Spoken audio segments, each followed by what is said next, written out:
12월 12일 새벽기도회 시작하도록 하겠습니다. 왕 같은 제사장이라는 제목으로 말씀받았는데 정리하도록 하겠습니다. 우리가 복음을 가졌다는 것은 복음을 이해한다는 차원을 넘어서 실제로 우리에게 다가오는 문제가 축복으로 보인다, 축복으로 보게 돼 있다, 그렇게 정의를 내렸습니다. 우리가 복음을 정말로 가지면 그게 우리에게 누려지게 돼 있고 실제로 우리의 삶을 변화시키는 응답의 동력으로 나타나게 돼 있습니다. 그래서 우리에게 다가오는 문제가 문제되지 않고 축복으로 보입니다. 그게 없었으면 내가 이 복음도 몰랐겠고 실제로 이 축복의 길을 갈 수 없구나, 그렇게 인정이 되게 돼 있습니다.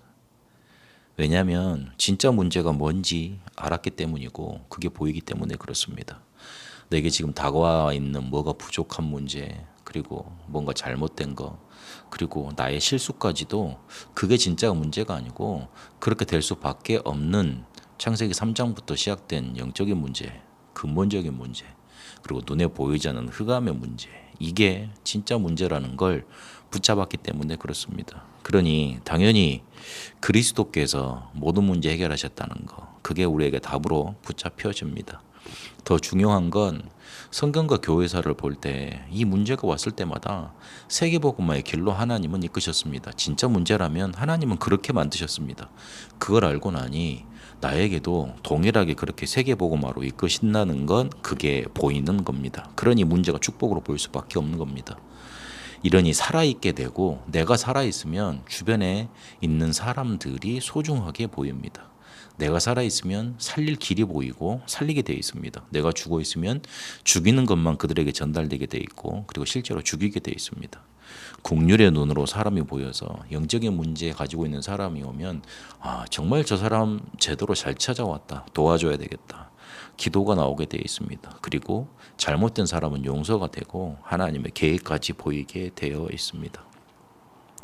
어떤 사람이 문제를 가지고 와도 그 문제가 내게 문제되지 않고 괜찮습니다. 이길 답과 이길 확신이기 때문에 그렇습니다.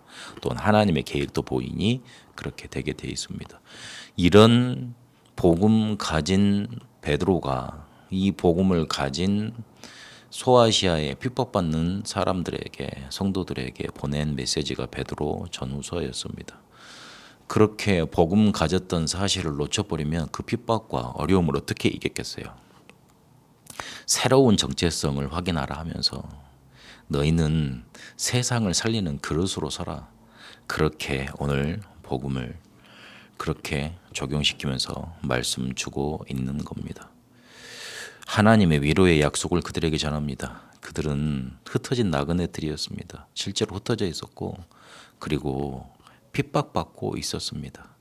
그러나 그들은 남은 자 렘넌트였습니다. 그래서 순례자의 길을 갖고 정복자로 흑암 세상을 정복하는 복음을 증거하는 사람들이었습니다.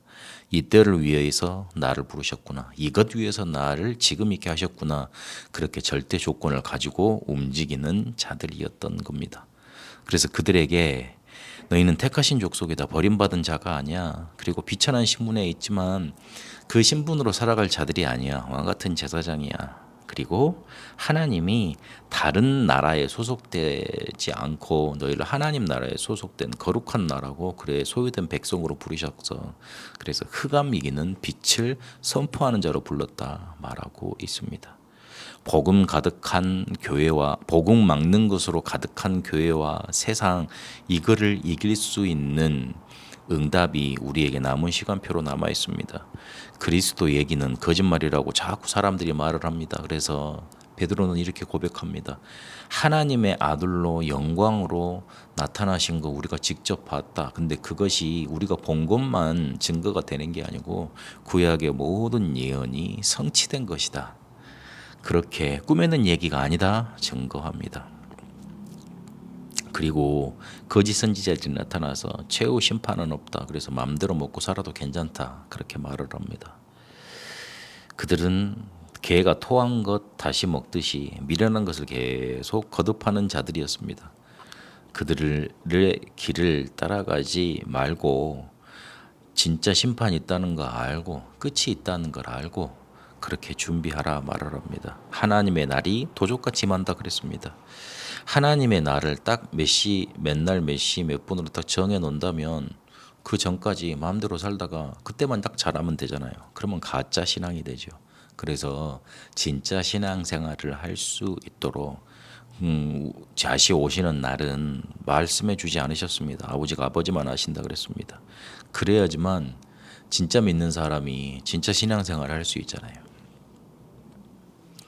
우리는 이 복음 가진 것 가지고 살리도록 큰 그릇을 준비해야 됩니다. 그럼 반대로 작은 그릇은 나만 내 중심으로 되면 되고 나만 잘 살면 되고 내 성공을 위해서는 그 어떤 것도 끌어와도 괜찮고 그리고 내가 살기 위해서는 남도 죽이는 그런 그릇입니다. 창세기 3장, 6장, 11장의 그릇이 바로 작은 그릇입니다.